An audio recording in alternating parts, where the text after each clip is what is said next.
Hey, fight fans, this is JC for the LPL. I'm sitting here with Vaughn Doe. How you doing today, Vaughn? Hey, John, I'm pretty good. Good. Now, we're here in Milpitas, California. Mm-hmm. I heard that you came out and you met Kung around 2002. Can you tell us a little bit about the evolution of your relationship with Kung? Well, I was specifically looking for a fight gym to develop my fighting career. I started with a cardio kickboxing class at another gym somewhere, and I thought, this is silly. I really want to take it somewhere. So in my search, actually did a web search, I found Kung. And I called up his gym, and I asked if they took guest sparring, because I actually wanted to get into sparring more, but I really didn't want to commit to any gym yet. So Kung called me up, and he said, look, we don't really do guest sparring. You come here, take a few classes, spar with us, see if you like it. If you don't like it, then you don't have to take the membership. So I went out there, took a class in their level 2 class, which is their fight program. And oh my God, I fell in love. I've never gotten so beat up in my life, and it felt so good to get beat up. Everybody was so much better than me, and they were just wailing on my legs and my chest, and I was just gasping out the whole time. So since then, I pretty much, I guess you would say, fallen in love with the sport of fighting.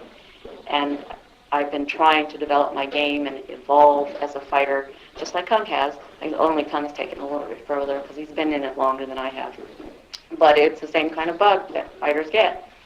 Now, a lot of people may have misconceptions of not only the game of fighting, but also the people that love fighting. Personally, I consider it the highest form of competition around. How is it that you see mixed martial arts, and where does that love come from? Is it the intensity, or is it just the nature of the sport?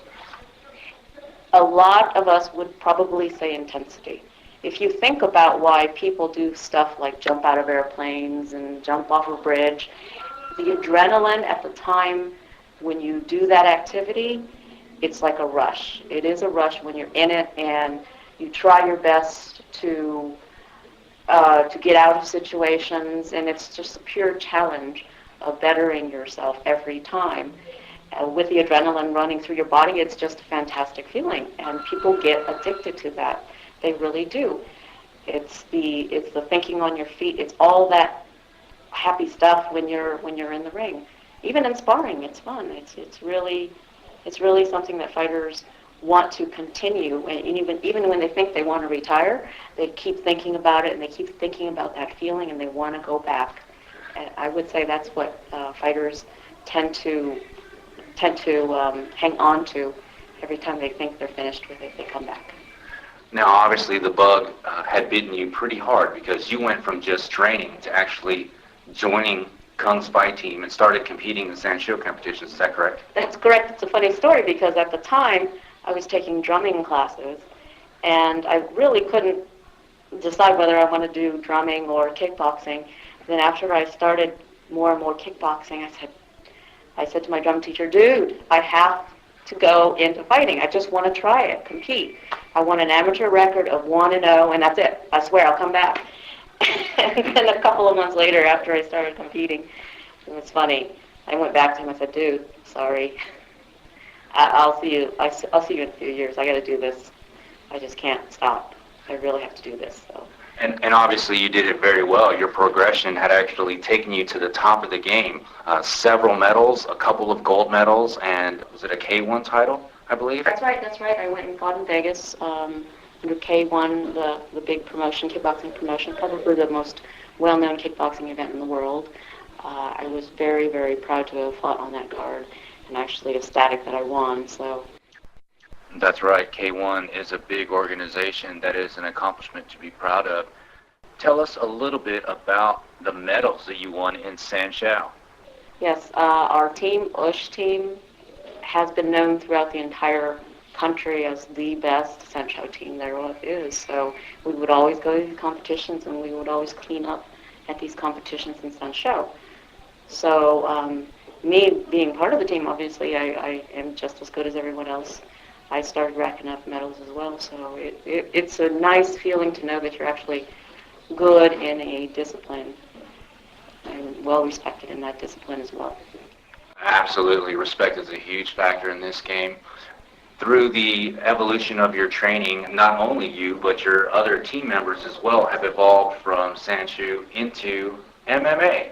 Can you tell us a little bit about the change and how you feel you're doing now and what your team is up to right now?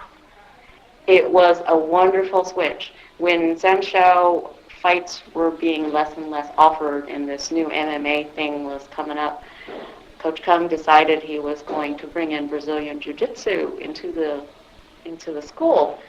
And even though we were used to takedowns and a little bit of wrestling, we'd not done any Jiu-Jitsu at all. So when this teacher that he brought in, Garth Taylor, awesome teacher, by the way, he came in, a close friend of Kung's, he started teaching us.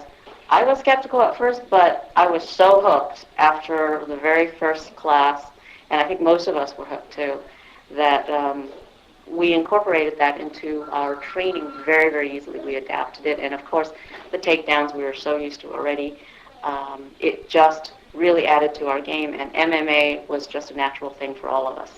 So Kung has adapted into it, and we all have. I love Brazilian Jiu-Jitsu. I compete all the time in Brazilian Jiu-Jitsu. Oh, really? Tell us a little bit about that. I've been doing it for over 3 years, I think 3.5, getting on to 4 years. I'm a blue belt right now, working towards my purple, and I go to all the competitions whenever I can, whenever it doesn't conflict with a fight.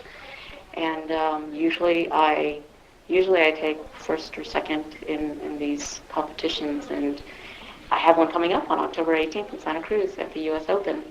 Oh, that sounds great. Yeah, that's what I'm training for right now. And then after that I've got a few fights kind of slated, so I'll be working on my stand-up more. But right now it's focused on ground. That's great. Now, you're really busy in the gym.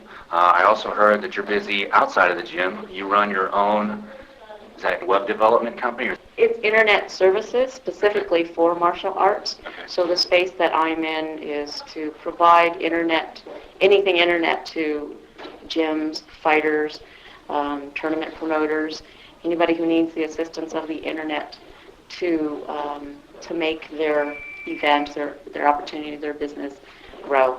So whatever I can do in the martial arts industry, I will help them, because that is my love, that is my passion, is to be in martial arts. There's no point in me going out there and finding, like a retail store and put their stuff on the web. There's millions of people that can do that for them. The martial arts industry is a little bit underserved, so that's where I want to be. That sounds great. Now, you're very involved in martial arts. You're obviously involved in what's going on in the outside world. You don't stay buried in the gym. Do you get a chance to watch a little bit of TV or movies?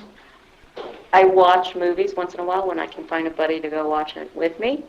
I only watch TV to watch fights. I really don't watch TV at all. I don't, except for Saturday Night Live and maybe Family Guy. But other than that, TV's not my thing. I'm more in front of the computer all the time. I'm a nut on the internet. I browse and I learn, and just general personal development, trying to connect with the world. And the best way to do that right now, to me, is the internet.